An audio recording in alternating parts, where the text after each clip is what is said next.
Firman Tuhan hari ke-35, 4 Februari tahun 2026, Kitab Ezra pasal 1 ayat 3, perikop, kembalinya bangsa Israel dari pembuangan Babel. Terang dari Allah, cahaya dari langit. Terangilah roh dan jiwa kami untuk mendengarkan firman-Mu dalam nama Tuhan Yesus Kristus Tuhan kami. Firman Tuhan pada hari ini, di hari yang ke-35, tanggal 4 Februari tahun 2026, diambil dari kitab Ezra pasal 1 ayat yang ke-3 dengan perikop kembalinya bangsa Israel dari pembuangan. Sebagai nats adalah sebagai berikut. Siapa di antara kamu termasuk umatnya, Allahnya menyertainya, biarlah ia berangkat pulang ke Yerusalem yang terletak di Yehuda dan mendirikan rumah Allah Israel, rumah Tuhan Allah Israel, yakni Allah yang diam di Yerusalem. Itulah nats kita, firman Tuhan pada hari ini. Dan sebelum kita baca firman Tuhan atau sebelum kita membahas firman Tuhan pada hari ini, kita tetap menyampaikan pedoman kita selama bulan Februari. Dikatakan, berbahagialah orang yang taat kepada Allah dan selalu mengandalkan Allah. Ini dijabarkan dalam Amsal pasal 13 ayat 13, dikatakan, siapa meremehkan firman Tuhan, ia akan menanggung akibatnya. Tetapi siapa yang taat kepada perintah Tuhan akan menerima balasan. Yang meremehkan firman Tuhan akan menanggung akibatnya. Tapi yang taat kepada firman Tuhan akan menerima balasan. Maka dalam topik tadi dikatakan, berbahagialah orang yang taat kepada Tuhan dan selalu mengandalkan Tuhan. Ini bisa kita kaitkan dengan Galatia pasal 6 ayat 9. Siapa yang mengandalkan Tuhan dan melaksanakan taat kepada Tuhan. Galatia 6 ayat 9 dikatakan, jangan jemu-jemu berbuat baik, karena kita akan menuai pada saatnya bila kita tidak lemah. Inilah implementasi daripada berbahagia yang taat kepada Tuhan dan mengandalkan Tuhan. Jangan jemu-jemu berbuat baik, karena akan menuai pada saatnya bila tidak lemah. Nah, sekarang apa jalan kita untuk menuju bahwa kita akan menuai kalau kita tidak lemah?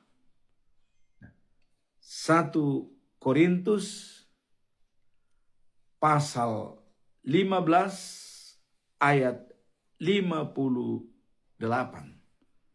dikatakan, berdirilah tegak, jangan goyah, giat bekerja untuk Tuhan, jerih payahmu tidak sia-sia. Itu merupakan pedoman kita. Nah, kemudian untuk mencapai supaya jerih payah kita tidak sia-sia, tentu kita pun harus mempunyai jalan yang lurus.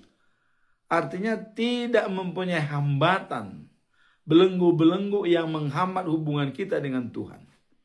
Dalam Amsal pasal 3 ayat 5 sampai dengan 6 dikatakan, percayalah kepada Tuhan dan janganlah mengandalkan pengertianmu sendiri. Dan akui kedaulatan Tuhan, otoritas Tuhan sebagai pencipta langit dan bumi dan segala isinya. Maka jalanmu akan diluruskan. Jadi kita bisa berjalan lurus menuju tujuan apabila kita percayakan hidup kita kepada Tuhan dan tidak mengandalkan pikiran kita dan mengakui kedaulatan Tuhan sebagai pencipta langit dan bumi. Nah, itulah pedoman kita. Jalan lurus, jerih payah kita pun tidak sia-sia. Kemudian disimpulkan dalam Kolose pasal 3 ayat 23 sampai dengan 24. Apapun yang hendak kau perbuat, perbuatlah dengan sepenuh hati, ikhlas, seolah-olah untuk Tuhan. Karena kita tahu bahwa Tuhanlah yang memberikan balasan kepada kita sesuai dengan bagian yang harus kita terima. Jadi apapun yang kita perbuat dengan sepenuh hati, dan itu seolah-olah untuk Tuhan, bukan untuk manusia. Jadi kita berjalan kemana kita, seolah-olah itu adalah untuk Tuhan. Kalau demikian, berarti kita sudah mengamankan dan menjaga karakter Allah, yaitu kasih, keadilan, dan kebenaran. Itulah pedoman kita selama bulan Februari. Sekarang kita masuk dalam perikop hari ini, yaitu Ezra. Pengembalian bangsa Israel dari pembuangan dengan kebaikan Raja Kores. Siapa Ezra dalam perikop ini? Ezra adalah tokoh kunci yang mengembalikan umat Israel kepada identitas dan ketaatan mereka pada Tuhan setelah masa pembuangan, dengan menjadikan firman Tuhan sebagai landasan kehidupan kembali. Ezra adalah ahli hukum Taurat. Dialah yang kedua untuk membawa bangsa Israel dari pembuangan Babel. Dan dia bekerja sama dengan Nehemia untuk membangun bait suci di Yerusalem. Jadi Ezra adalah tokoh yang benar-benar membangkitkan semangat bangsa Israel dan membacakan kembali hukum Taurat di seluruh negeri agar mereka kembali kepada Tuhan. Itulah tokoh Ezra sebagai imam dan sebagai ahli Taurat sebagai pemimpin bangsa Israel yang bersahaja membawa bangsa Israel dari pembuangan Babel. Nah, sekarang kita masuk dalam ayat hari ini, di mana dikatakan bahwa siapa di antara kamu termasuk umatnya, Allahnya menyertaimu. Biarlah ia berangkat pulang ke Yerusalem yang terletak di Yehuda dan mendirikan rumah Tuhan Allah Israel, yakni Allah yang diam di Yerusalem. Jadi kalau kita lihat latar belakang daripada perikop ini adalah adanya proklamasi Raja Kores dari Persia sekitar tahun 538 sebelum Masehi yang mengizinkan bangsa Yehuda kembali dari pembuangan selama 70 tahun di Babel ke Yerusalem untuk membangun kembali bait suci. Itulah adanya proklamasi Raja Kores untuk mengembalikan bangsa Israel dari Babilonia. Kita tahu dalam masa pembuangan adalah dijalankan oleh Raja Nebukadnezar, Raja Persia.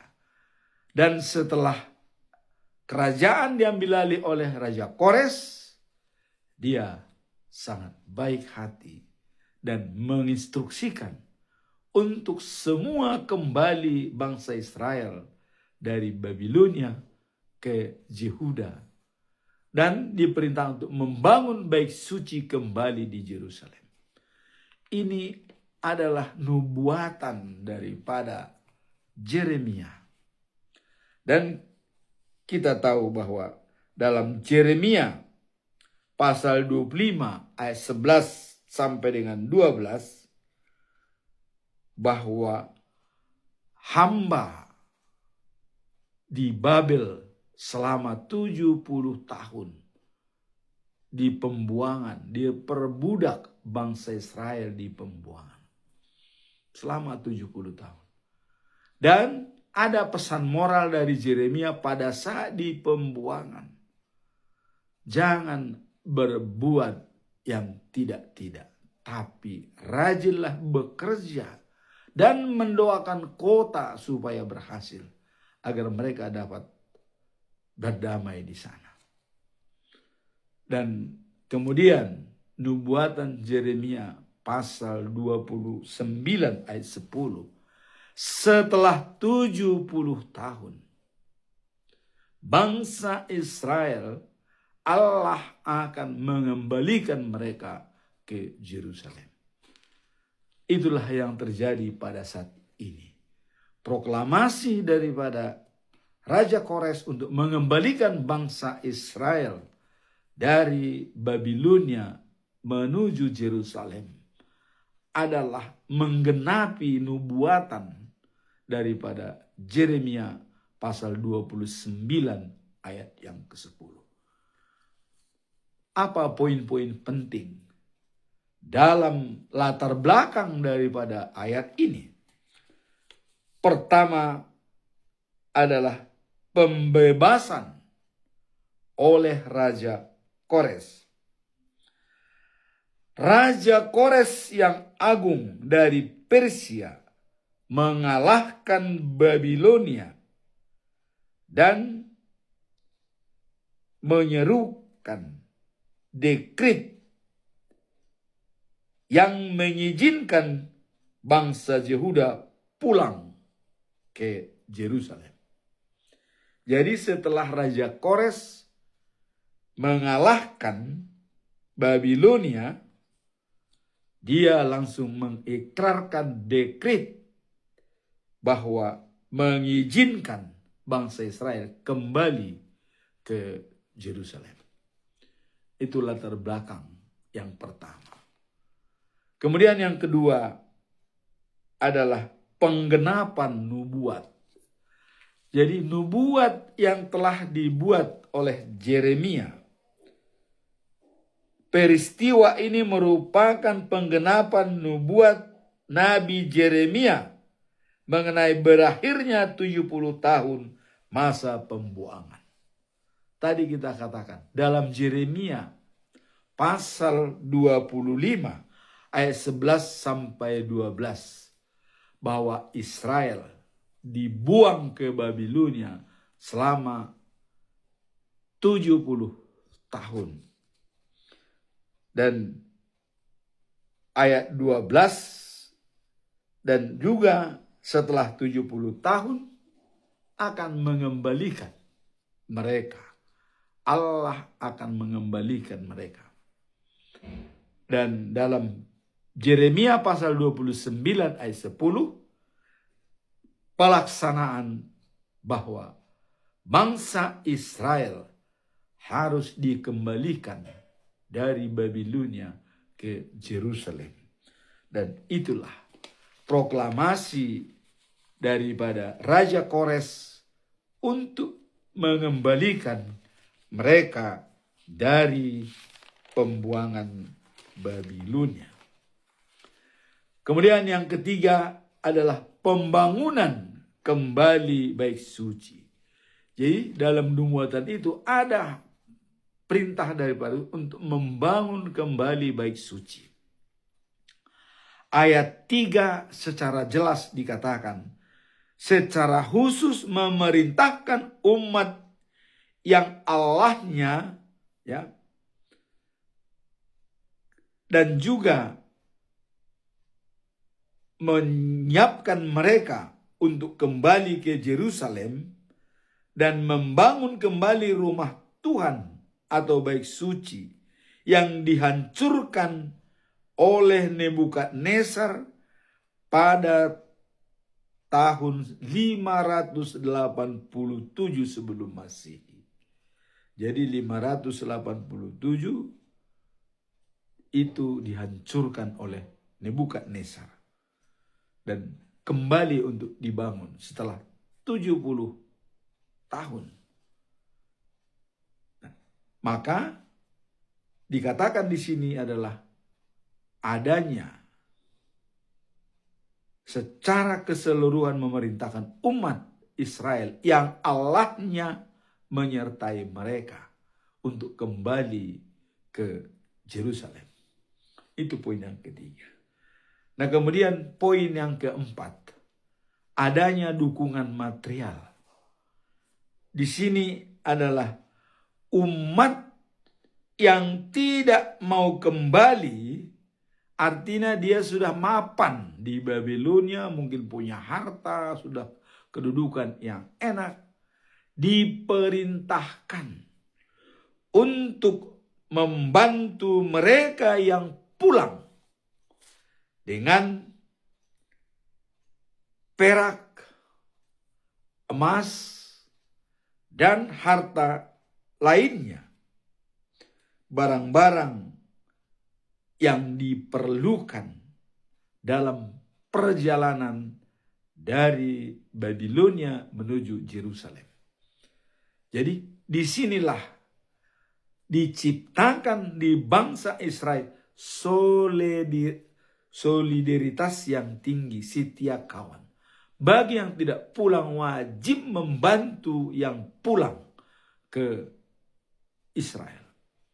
Baik berupa emas, perak, dan harta. Walaupun pada akhirnya semua bangsa Israel kembali, tidak ada yang tinggal satu pun, bahkan termasuk hamba mereka, semua kembali. Ini setelah kita lihat adanya pesta pondok daun di Yerusalem yang dipimpin oleh Nehemia dan hukum Taurat dibacakan oleh Ezra. Semua kembali. Ada pesta pondok daun. Sekarang poin yang keempat adalah pemulihan identitas. Jadi pemulihan identitas di sini adalah bahwa langkah ini menandai pemulihan spiritualitas dan fisik. Ya, memungkinkan umat Tuhan kembali menyembah Allah di Yerusalem, bukan lagi di tanah asing. Jadi artinya mengembalikan identitas ini, mereka menyembah Allah di tanah yang mereka punya, bukan di tanah asing. Karena tanah Kanaan yang dijanjikan oleh Tuhan kepada bangsa Israel.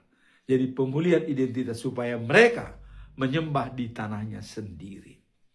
Itulah latar belakang daripada perikop ini. Sekarang kita masuk dalam poin kedua. Apa tujuan utama Ezra dalam hal pengembalian bangsa Israel dari Babilonia? Menggerakkan umat Tuhan yang berada dalam pembuangan di Babel untuk kembali ke Yerusalem guna membangun kembali rumah Tuhan, pemulihan ibadah, dan kepulangan umat Israel ke tanah air mereka sebagai bukti kesetiaan Allah yang menggerakkan Raja Kores. Jadi menggerakkan Raja Kores adalah kesetiaan Allah untuk mengembalikan bangsa Israel. Poin penting dalam hal ini adalah pertama, pembangunan kembali bait suci. Itu yang diutamakan. Di mana mendirikan kembali penyembahan di Yerusalem. Tadi kita katakan mereka akan menyembah Allahnya sendiri di tanah airnya sendiri. Membangun kembali bait suci. Nah, kemudian yang kedua adalah pemulihan umat. Menandai akhir pembuangan dan pemulihan hubungan umat dengan Allah. Jadi adanya pemulihan hubungan umat dengan Allah sekembalinya dari pembuangan.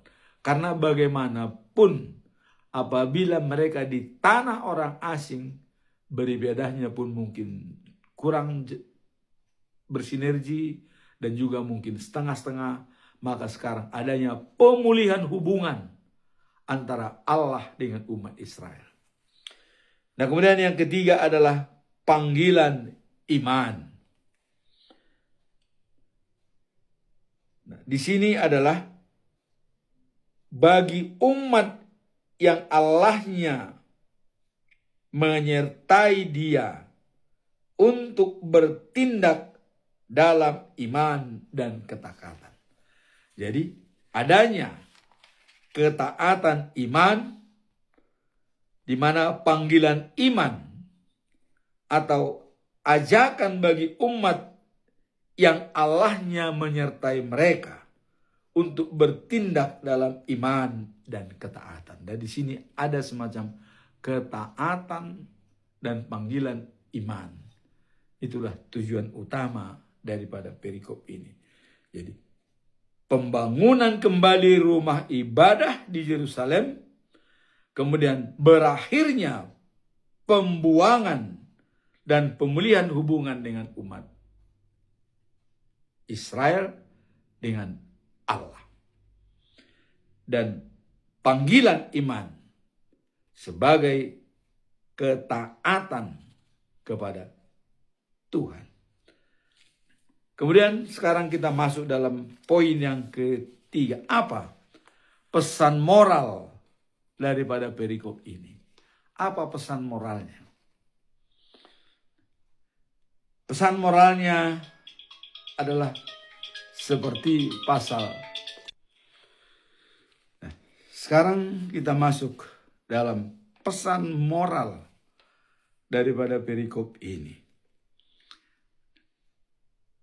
Kita tahu tetap mengacu kepada pasal 1 ayat 3 dikatakan, siapa di antara kamu termasuk umatnya, Allahnya menyertainya baiklah ia berangkat ke Yerusalem yang di Yehuda dan membangun rumah Tuhan Allah Israel, yakni Allah yang diam di Yerusalem.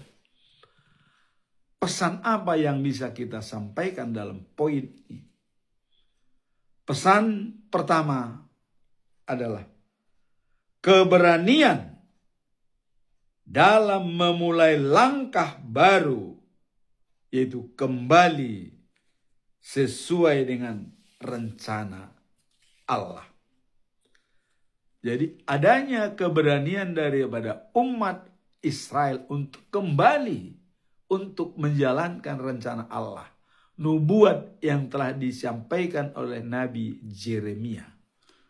Itu yang pertama, pesan moral. Ada keberanian, courage dan konsideran, keberanian dan timbang rasa melihat rencana Allah yang dinubuatkan oleh Nabi Yeremia, bahwa setelah 70 tahun dibuang di Babel, mereka harus kembali ke Yerusalem.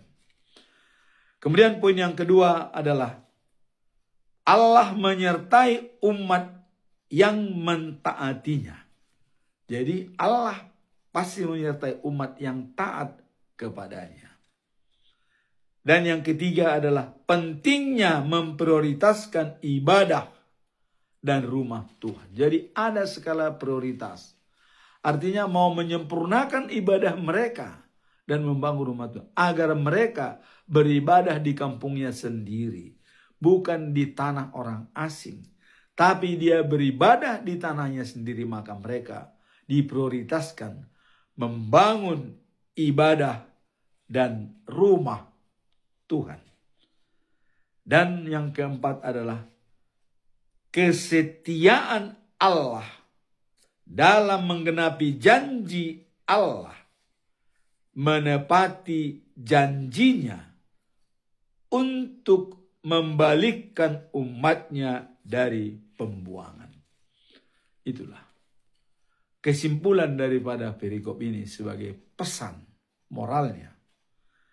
Ajakan untuk bertobat, taat, dan berani membangun kembali kehidupan iman, yaitu ibadah, dengan keyakinan bahwa Allah menyertai mereka mewujudkan proses perjalanan tersebut, karena mereka telah disertai oleh Allahnya sendiri.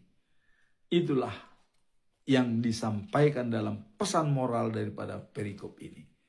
Jadi ajakan untuk bertobat dan taat dan berani membangun kembali kehidupan iman atau ibadah dengan keyakinan bahwa Allah menyertai mereka dalam proses perjalanan tersebut. Itulah pesan moral daripada perikop ini. Sekarang bagaimana implementasi atau penerapan daripada perikop ini?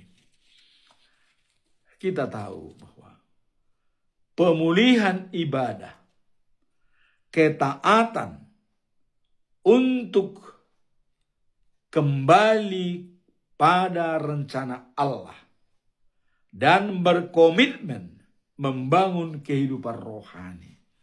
Ini yang menjadi penerapan daripada perikop ini.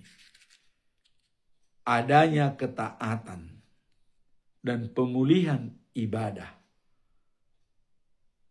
kembali kepada rencana Allah, dan berkomitmen membangun kehidupan rohani. Itu yang benar-benar implementasi daripada perikop ini. Dan bisa dilihat dengan 5 poin penting dalam menerapkan kembalinya bangsa Israel dari Babilonia ke Yerusalem. Pertama, komitmen untuk bertobat, meninggalkan pembuangan rohani, hidup dalam dosa, dalam kebiasaan lama. Jadi pembuangan rohani ini artinya hidup dan karena mereka dibuang karena kesalahan sendiri. Karena tidak mau menuruti pesan daripada Tuhan sehingga mereka dihukum 70 tahun. Jadi pembuangan rohani yaitu adanya hidup dalam dosa dan kebiasaan lama. Dan kembali hidup sesuai kehendak Allah. Jadi pemulihan supaya mereka kembali hidup sesuai dengan kehendak Allah. Poin yang kedua adalah membangun kembali mezbah doa pribadi dan rajin mempelajari firman Tuhan dan memperbaiki kualitas ibadah secara konsisten. Jadi membangun mezbah pribadi artinya masing-masing harus care dengan mempelajari firman Tuhan. Karena dengan komunitas itu dimulai dari pribadi. Kalau pribadi itu sudah baik, maka di komunitas mereka menjadi bersatu semua. Seperti kita lihat dalam pesta Pondok Daun yang dipimpin oleh Nehemia dan dibacakan hukum Taurat oleh Ezra selama 7 hari. Dan membacakan komitmen mereka hukum Taurat dari pagi hingga siang. Dibacakan. Dan semua bangsa Israel berdiri. Nah, disinilah artinya komitmen untuk bertobat dan membangun kembali mezbah doa pribadi dan rajin mempelajari firman Tuhan dan memperbaiki kualitas ibadah secara konsisten. Jadi mereka harus memperbaiki kualitas daripada ibadah secara konsisten dengan pindahnya mereka dari Babilonia menuju Yerusalem, tanah air mereka sendiri. Kemudian poin yang ketiga implementasinya adalah berani mengambil keputusan yang benar sesuai firman Tuhan. Meskipun sulit atau tidak populer. Memang sulit dan tidak populer. Coba, mereka harus pindah dari Babilonia. Mungkin sebagian sudah enak, bagi yang mungkin sedang-sedang saja, yang memang cinta tanah air akan cepat pulang. Tapi bagi yang sudah mapan di Babilonia, dia berpikir. Jadi dikatakan di sini, harus berani mengambil keputusan yang benar sesuai firman Tuhan. Jadi karena kembalinya bangsa Israel dari Babilonia ke Yerusalem itu adalah nubuatan daripada Yeremia. Dan firman Tuhan yang mengatakan setelah 70 tahun maka akan kembalikan bangsa Israel dari pembuangan. Ini terjadi. Nah, di sini diminta supaya berani mengambil keputusan yang benar sesuai firman Tuhan. Ini pun dalam kehidupan sehari-hari kita sangat dibutuhkan hal tersebut. Berani kita mengambil keputusan yang sesuai dengan firman Tuhan. Maka ada ayat dalam Kisah Para Rasul pasal 5 ayat 29. Kita lebih turut kepada Tuhan daripada manusia. Ikon oloan dibadi debata asa dijolma. Nah, di sini adanya keberanian daripada bangsa Israel yang benar sesuai firman Tuhan. Meskipun sulit dan tidak populer. Dan biasanya juga apabila kita care untuk memperjuangkan keadilan kebenaran, kita bisa single fighter. Bisa dimusuhin oleh orang banyak. Dan kita berterima kasih gerakan daripada Opuye Porus Dr. Victor Tinambunan menjalankan profetik Nabi, menjalankan karakter Allah, keadilan kebenaran, dan kasih berhasil menutup TPL. Itu berkat doa dan dukungan daripada semua Tapanuli Raya. Tidak terkecuali, semua bersatu, berhasil. Nah, Di sini pun harus berani mengambil keputusan sesuai dengan firman Tuhan. Jangan ragu dan jangan takut.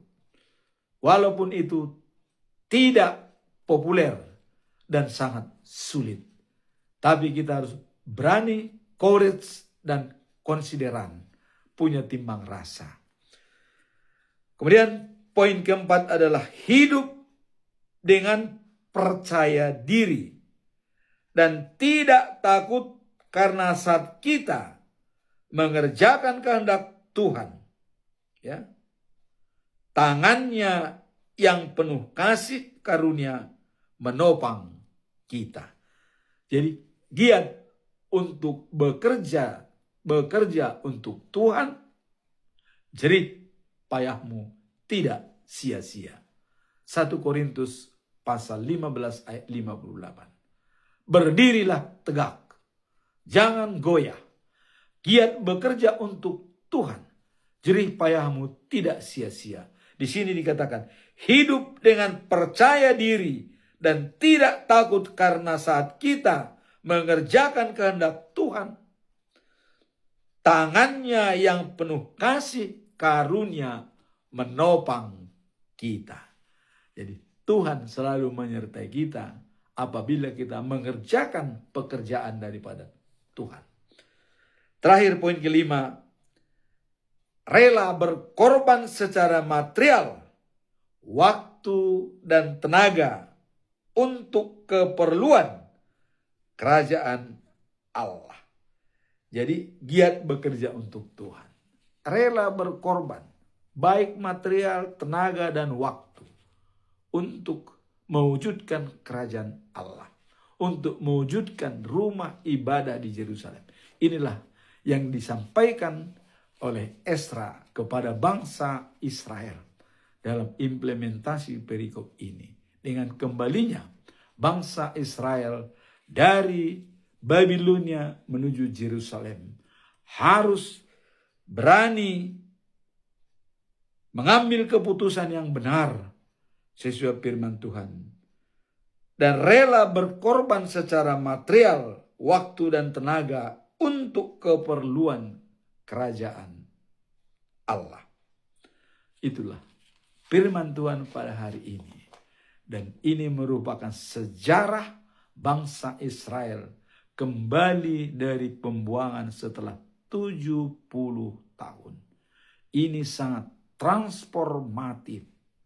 Artinya 70 tahun diperbudak di Babilonia.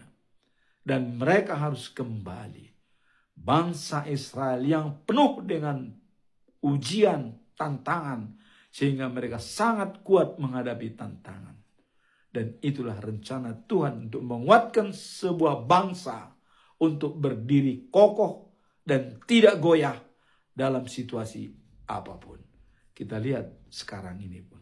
Dalam perjuangan bangsa Israel untuk memperjuangkan tanah airnya.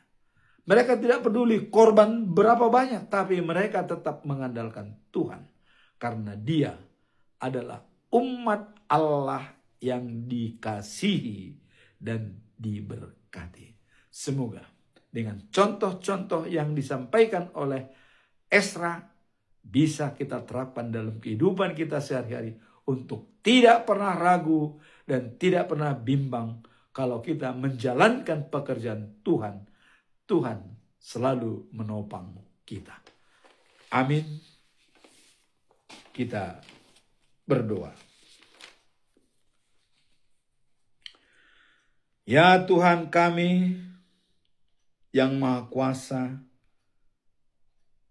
kami berdoa agar setiap langkah dalam menjalani panggilan untuk melayani-Mu diperkuat oleh kehadiran dan bimbingan-Mu. Kiranya kami dapat memberikan segala yang kami miliki untuk membangun kerajaan-Mu di bumi ini. Dalam nama Tuhan Yesus Kristus kami berdoa. Amin.